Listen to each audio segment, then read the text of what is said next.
بسم الله الرحمن الرحیم. نن زموږ د طریقة العصریه د اولې حصې سبق نمبر 76 دی او الدرس السادس عشر شپاړلسم درس شروع دی جی. په شپاړلسم درس کې نن اخري تمرین به انشاءالله حل کوو. دې نه مخکې زموږ ټول سبق وشو، شپاړلسم درس مکمل وشو، اوس پکې صرف تمرین پاتې دی. په تمرین کې موږ له دوه سوالونه راکړي. اول سوال یې راکړی وایي د پښتو نه عربي جوړه کړئ، د پښتو جملې راکړي وایي د دې نه تاسو عربي جوړه کړئ. بل دویم سوال یې راکړی دی وایي د عربۍ نه پښتو جوړه کړئ، د عربي جملې راکړي وایي د دې ترجمه په پښتو کې وکړئ. یا کتاب کې اردو لیکلی دی خو زه کوشش کوم چې ټول کتاب په پښتو کې حل کړم جي. ښه جي، د پښتو جملې دي وایي دا غټ عالم دی، دا غټ عالم. نو دا عالم موصوف دی، دا غټوالی صفت دی. نو دا معنی ده هذا دا غټ عالم دی. عالم کبیر، عالم کبیر، هذا عالم کبیر، دا غټ عالم دی. هذا عالم کبیر، عالم موصوف او کبیر ولا صفت دی. هذا دا مبتدا ده، اسم اشاره مبتدا ده. هذا معنی ده دا عالم کبیر موصوف صفر، دا خبر شو. هذا عالم کبیر، هذا عالم کبیر، هذا دا عالم کبیر غټ عالم دی، غټ عالم دی. هذا دا عالم کبیر غټ عالم دی. ٹھیک شو جی. اوس دویمه جمله د پښتو راکړې وایي دا ورکوټی ماشوم دی، دا ورکوټی ماشوم. ورکوټی ماشوم دپاره طفل صغیر راځي. طفل موصوف ماشوم او صغیر دا صفت د ورکوټوالی. هذا طفل صغیر، هذا طفل صغیر، هذا دا طفل صغیر ورکوټی ماشوم دی. درېیمه جمله راکړې د پښتو وایي هغه لږه فاصله کې یو کور دی. هغه درمیانه کور دی، درمیانه کور دی. ذاک هغه بیت متوسط، بیت متوسط درمیانه کور دی. نه ډیر غټ دی نه ډیر ورکوټی دی، درمیانه کور دی. ذاک هغه لږه فاصله کې دی. چې ډیره فاصله کې نو ذالک، او چې لږه فاصله کې وي که نه لږ درنه لرې وي نو هغه دپاره ذاک استعمالیږي. ذاک بیت متوسط، ذاک بیت متوسط، ذاک هغه بیت متوسط درمیانه کور دی. اوس مخکې وایي څلورمه جمله کې وایي اسلام آباد دا ښار دی زموږ د پاکستان چې کومه دارالخلافه ده اسلام آباد. غټ ښار دی، غټ ښار دپاره راځي بلدتن کبیره. اسلام آباد بلدتن کبیره، یعنی غټ ښار دی، غټ ښار. ٹھیک شو. ها دا ورکوټی بازار دی، دا ورکوټی بازار. ورکوټی بازار موصوف صفت شو. دا دپاره هذا راځي. ورکوټی بازار سوق صغیر دی. هذا سوق صغیر، هذا دا سوق صغیر ورکوټی بازار دی. نو سوق بازار دا دغه شو موصوف شو او صغیر ولا صفت شو. زما خار نو بلدتی معنی ده زما خار. ملتان دی، ملتانو بلدتی زما خار، بلدتی ملتانو زما خار ملتان دی. ملتان زوړ خار دی، زوړ خار. ملتان زوړ خار دی. نو الملتانو بلد قدیم زوړ خار. دا غټه مکتبه ده، یعنی غټه کتابخانه ده، د کتابونو ډېره غټه کمره ده، هغې ته مکتبه وایي، کتابخانه ورته وایي. نو دا غټه کتابخانه ده، دا غټه کتابخانه ده. نو مکتبه چې ده دا مؤنث ده، نو دې لپاره به هذه اسم اشاره مبتدا راوړي. هذه مکتبة کبیرة، هذه دا مکتبة کبیره غټه مکتبه ده، غټه کتابخانه ده. دا ورکوټی موټر دی، دا ورکوټی موټر دی. نو موټر ته سیارتون وایي، سیاره. نو سیاره مؤنث ده، نو هغې لپاره به هذه اسم اشاره راوړي. هذه سیارة صغیره، هذه سیارة صغیره، هذه دا سیارة صغیره ورکوټی موټر دی، ورکوټی موټر دی. هاغه زوړ سایکل دی، زوړ سایکل موصوف صفت شو. هاغه تلکا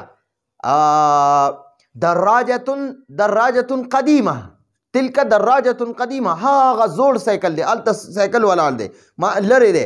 او سایکل مؤنث ته په عربی کې دراجتون ورته وایي دراجتون دراجه نو دا مؤنث ته دې لپاره به صفت مؤنث راوړي قدیمه به ورله راوړي نو تلک هغه چې نږدې وي نو هذه دراجة قدیمه دا زوړ سایکل دی او چې لرې وي تلک دراجة قدیمه هغه زوړ سایکل دی تلک دراجة قدیمه هغه زوړ سایکل دی نو دا د پښتو نه عربي جوړه شوه دا یو سوال حل شو اوس دویم سوال له راځو وایي د عربۍ نه پښتو جوړه کوي د عربۍ نه پښتو جوړه کوي نو د عربۍ جملې را کړي د دې به موږ پښتو کې ترجمه کوو هذا معنی د دا هذا دا نږدې دی راسه هذا بلدي زما خار کراتشي کراچۍ ده دا زما خار هذا بلدي دا زما خار کراتشي کراچۍ ده ٹھیک شو هذا بلدي کراتشي هذا بلدي دا زما خار دی دا زما خار کراتشي کراچۍ ده وهذه او دا بل ورسره خوا کې وهذه او دا حارتي زما محله ده وهذه او دا حارتي زما محله ده حارتون محلې ته وایي چې کومه محله کې انسان اوسېږي یو کلی دی په هغې کې یو محله ده موږ ورته کوڅه وایو کوڅه نو په هغې کې خلک اوسېږي هغې ته محله وایي وهذه او دا حارتي زما محله ده حارتون محله حارتي زما محله لکه څنګه قلم قلمي زما قلم دا یا ضمیر متکلم معنی ده زما وهذه او دا د واو معنی ده او هذه دا حارتي زما محله ده اسمها د دې نوم د هغې نوم یعنی د هغې محلې نوم علامة بنوري ټاون زما د دې محلې نوم علامه بنوري ټاون دی هي یعنی هي معنی هغه یعنی دغه محله یادوي هغه حارة کبیره غټه محله ده حارة کبیره غټه محله حاره موصوف کبیره صفت شو نو حارة صغیره حارة کبیره غټه محله ده هي هغه حارة کبیره غټه محله ده مدرستي زما مدرسه على شارع جمشيدي على شارع جمشيدي على معنی را باندې یا په جمشید شارع روډ ته وایي روډ سړک ته وایي روډ مدرستي زما مدرسه على شارع جمشيدي په جمشید روډ باندې ده زما مدرسه په جمشید روډ ده یا په جمشید روډ باندې ده زما مدرسه جمشید روډ باندې ده داسې ویلی شي او داسې ویلی شي زما مدرسه په جمشید روډ ده د باندې په ځای په ووایه په مدرستي زما مدرسه على شارع جمشید روډ باندې ده داسې ویلی شي مدرستي زما مدرسه على شارع جمشيدي په جمشید روډ ده په یا باندې دواړه معنی کولی په جمشید روډ ده مدرستي زما مدرسه على شارع جمشيدي په جمشید روډ ده ٹھیک شو هذا معنی ده هذا دا زميلي زما ملګری دی هذا دا زميلي زما ملګری دی زما ملګری شاهد دی هذا دا زميلي زما ملګری شاهد دی دا زما ملګری دی شاهد نوم دی زویم هذا زميلي شاهد هذا زميلي شاهد دا زما دوست شاهد دی دا زما ملګری شاهد دی هو معنی ده هغه یعنی دا شاهد یادی هو ولد سمین هغه موټا هلک دی سمین موټا ته وایي هغه موټا هلک دی ولد موصوف سمین صفت موټا هلک هو ولد سمین هغه موټا هلک دی ذاک او لږه فاصله کې یو بل چې ډیره فاصله کې وي نو هغه دپاره ذالک چې نږدې وي هغه دپاره هذا چې لږ درنه لرې وي هغه دپاره ذاکه چې ډېر درنه لرې هغه دپاره ذالکه نو اوس لږ درمیانه فاصله کې دی نو ذاکه جار ګاونډي ته وایي جاري زما ګاونډي ذاکه هغه جاري زما ګاونډي احمد دی